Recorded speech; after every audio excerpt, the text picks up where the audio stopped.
Hello, my chemistry minions. Redox vocabulary for video number 2. What are the specialized words we need to use to be able to deal with oxidation and reduction? Let us not skip this video. Let us please watch it so we can use these words. Okay, so definition of reduction for us. Notice, here's a picture, oxidation, reduction. Reduction, atoms gain electrons. Okay. When an atom gains an electron, the oxidation number reduces. So there's how we remember it. The oxidation number goes down because the charge of an electron is negative. Okay, reduction, though, is adding an electron, not losing it. So there's a nickname we have to learn these things, and I promise you I have to write them on the paper myself. Reduction is when an atom gains an electron. It's the oxidation number that reduces. Got it? Oxidation is the opposite. You can't have one without the other. When an atom loses an electron, the oxidation number increases. That is called oxidation. And then here's the two ways we have of remembering it. This is one way.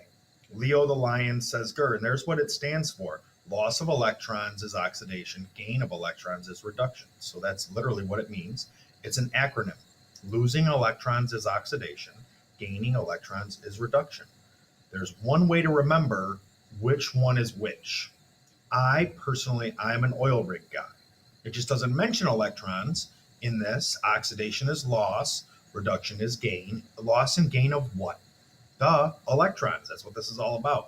So if you need to know that, if you need the word electrons in there, Leo says grr is your thing. If you can remember that this whole thing's about electrons we're talking about, then you're good. Oxidation or oil rig will work for you. So oxidation is losing what again? Electrons. Reduction is gaining electrons. Rig, oil rig. There's two ways to remember. You pick. I will not judge which one works best for you. You judge. Reducing agent. Now I know I talked about it last video. Agent is the opposite in this case. And it's tough to even make the, sports agent analogy, but you need a sports agent to sign that contract, right? Well, the reducing agent, right? The reduction. This is a reduction reaction. There's an oxidizing agent and there's a reducing agent. They're the opposite. So this is the species responsible for the reduction, so therefore it's actually being oxidized. The guy that's being oxidized is responsible for the other guy's reduction. That makes sense? So that's really what it is. And we'll do this a bunch of times, but being able to figure out the agent is the opposite. It's a different opposite guy. So again, the oxidizing agent will be the thing that's being reduced. He's responsible for the oxidation, so therefore he is actually reduced. Okay? He gains an electron, he's reduced, he's responsible for the oxidation on the other side. Okay? Good. Oxidation number, we've done this before. This is the actual charges on a particular atom or ion. Okay? The charge on the ion after it's gained or lost an electron. And the oxidation number for all whole regular plain atoms is 0. That's simple. We'll learn that first in the next video. Half reaction. This is they actually split up the two reactions. If there's an oxidation, there's always a reduction. If there's a gain of electrons, somebody must have lost them. If there's a loss of an electron, somebody's going to scoop them up. It's that simple. They go together. So either the oxidation or the reduction reaction written by itself, and it does show the actual electrons in there. How many is it losing? Is it losing 1? Is it losing 2? Loss of electrons is always product side. Gain of electrons is always reactant side, just like gaining and losing heat. Exothermic heat is on the product side because you're losing it. Gaining heat is endothermic, therefore heat is on the reactant side. So this works very much in the same way as far as do I put the electron on the reactant side or the product side. Okay. Voltaic cell. Here's a picture of what's going on in a voltaic cell. This is actually an excellent picture. This is probably better than anything that I got going on in the notes. So this is one you might want to zoom in on and just read up on this thing, bad boy, because this one's really good.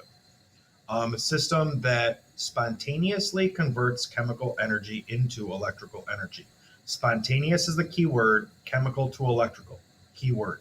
Notice they are different than the next definition.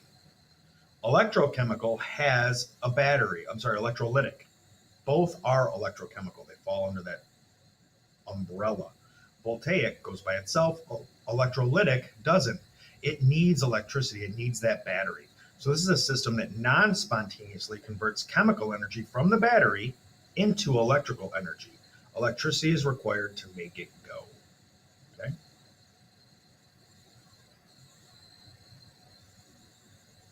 Electrode. This is a physical thing. This goes down into the solution. This is a conductor that connects the electrolyte solution to the electrochemical cell, and it's the place where electrons can go from the electrode to the solution, from the solution into the actual electrode, but it's the connector between the two.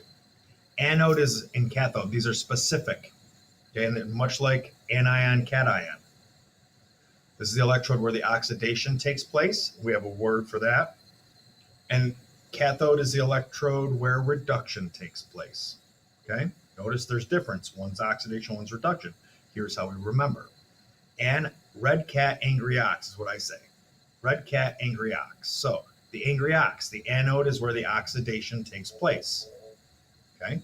Red cat, reduction is where it happens at the cathode. Okay, reduction at the cathode. Red cat, angry ox. That's how I remember it.